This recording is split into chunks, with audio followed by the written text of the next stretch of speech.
In this video, I'm going to show you 3 hip strengthening exercises to improve your hip internal rotation.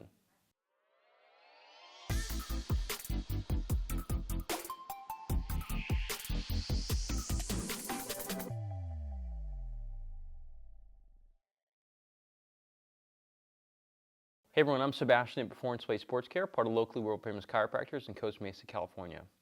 Now the only thing you're going to need for this video is we have a glute resistance band, which is probably the easiest thing to use. Some of you may have heavy bands. You can loop these things up, cross and loop and sew them and use them similarly as well. But these ones typically cut into your thigh and irritate the skin a little bit more than something like this. However, this one is not something everybody has, but you can pick them up for about 15 bucks or so, maybe the best thing that you've ever done. Now, before we start with the exercises, just know that I'm going to start with a few that seem a little bit odd. Many of you have been told that you need to stretch more or expose the hip to more internal rotation to get more internal rotation, but I'm going to tell you right now that for the most part, it's not always correct. There's many different reasons why people have lost the internal rotation of their hip, and with that being said, if you try to get more by jamming it up in there, it's not going to help you, and actually it may actually make you feel worse, and it may actually make your internal rotation worse too. So the best way to do it is to build a little bit of support from the sides first. We're going to start with something called a side bridge. Some of you have tried a side plank before. A side bridge is different. They call it a side bridge because it's a sideways bridge. Many of you have done a bridge, which is like this. It's the same thing but on your side. When we do it in this mannerism, what happens is you actually get better glute involvement. You may wonder which glute, all of them. And we actually want all of them to work together to make it so it gaps the hip, makes the hip centrate or function better, and then you'll actually get more range of motion because the hip is happier, all right? Think of it almost like a spine. Some spines don't move well because they're compressed, and you may have to provide decompression. By doing a bridge, a side bridge like so, you're actually going to get more range out of your hip just by making it happier. So the way we do it here is full hand and elbow and forearm contact, not just part, okay? And most people go like this too. The full hand contact is going to be important, all right?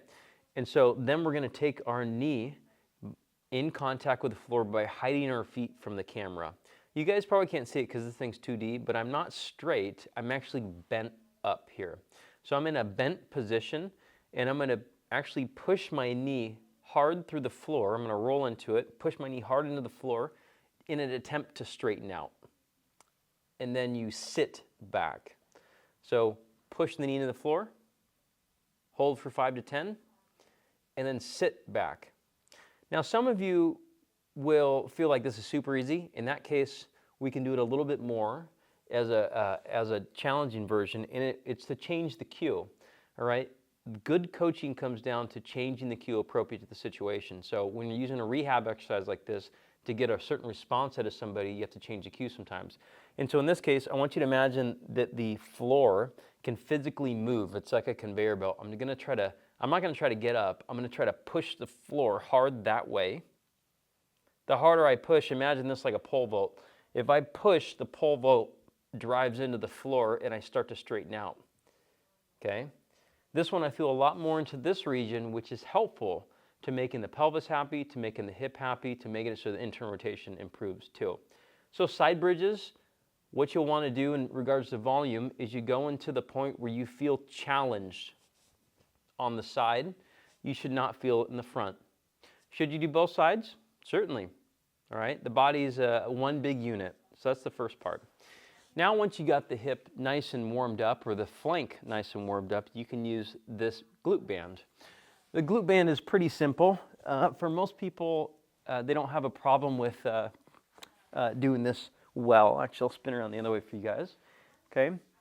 Important note again is that many of you have been told that you should just push through pain. You shouldn't. You should feel this exercise where you think you should feel the exercise, all right? And so think about what it's called. It's called a banded glute bridge. Where do you think you should feel it? In the glute, okay? And so if you feel it anywhere else, you may have to be coached into a different way of doing it, all right? It's as simple as that. So we're going to spread the band, and you're going to push your heels into the floor, and come on down. For most people with this one, they like to rush through it. I don't want you to rush through it. I want you to make this super slow-mo. So we're going to spread the band, put pressure into the fingers through your guts, super slow, super slow. And the way you're going to make this thing harder is to spread the band harder, okay? If I spin around this way a little bit, you'll see that I'm doing it now kind of lazy, and then now I'm doing a little bit firmer, okay? I want you to do it as firm as you can, not as firm as I can, all right? And you're going to go until you feel like the butt cheeks are on fire, and then you take a break. And then literally go again now. The goal is to be able to create a little bit of endurance. This doesn't really necessarily build a ton of strength in the glutes because you need a little bit of load to do that. You need more weight. But in this case, it primes it up really nice. It creates what everybody's been looking for in the hip called glute activation, all right? When you do enough of these and you feel your butt cheek on fire, that is glute activation, all right? Doing 5 sets of 10 is not glute activation. It's subpar. You need to make sure to do the amount to where you feel challenged into the glute region, and that means handful of glute, all right? When many people do this poorly, or they have a symptom that needs to be addressed prior to doing this, is they feel it into the groin, they feel their low back. Sometimes people got to kick their leg out because their hamstring cramps, all right? Those are all signs of typically inefficient core support or core activity. In that case, you may need to take another step backwards and do an exercise prior to doing this one to get good glute activation. Now the last one we're going to do is the one that many of you probably have seen before. It's called a shin box. A shin box is basically a rudimentary hip hinge. And the way really to expose the hip, in this case we're looking at this hip, exposing it to internal rotation, is first by allowing it to go through flexion. Okay, I'm going through flexion and a little adduction, so it's across the body. But I don't really want to jam it into internal rotation just yet. And so when we do this, I want to make sure that my knee is buried into this thing. Like I shouldn't be able to steal it from myself, all right? This is probably the biggest mistake that people make, is they're too sloppy in this exercise. So the shin box really is about pinning the structure and then rock into a slot and hold it and return. If you do it well, you'll feel your butt cheek on this side work again. If you do it poorly, you may feel other things work, like your hamstring, your adductor, or inside into your hip crease here, or you'll feel your low back. And so we're gonna pin the structure to the floor and then rock into a slot. My slot may be this way, or this way, or this way. It's really dependent on your individual hip anatomy of which way you can go. It's okay to put fingers on the ground if you'd like, but what we don't want is this sloppiness here. You're still very attentive, and everyone can see the logo on my shirt, okay? I just want to make sure that everyone can see how proud I am of that logo as I'm going through this exercise, okay? If you feel like you can, you go through multiple slots, all right? The slots will create a little bit of a different effect on the glute, and it'll make it so you'll actually engage a little bit more of different types of internal rotation too. Now you may wonder, where does the hip internal rotation come into this? Well, you test after.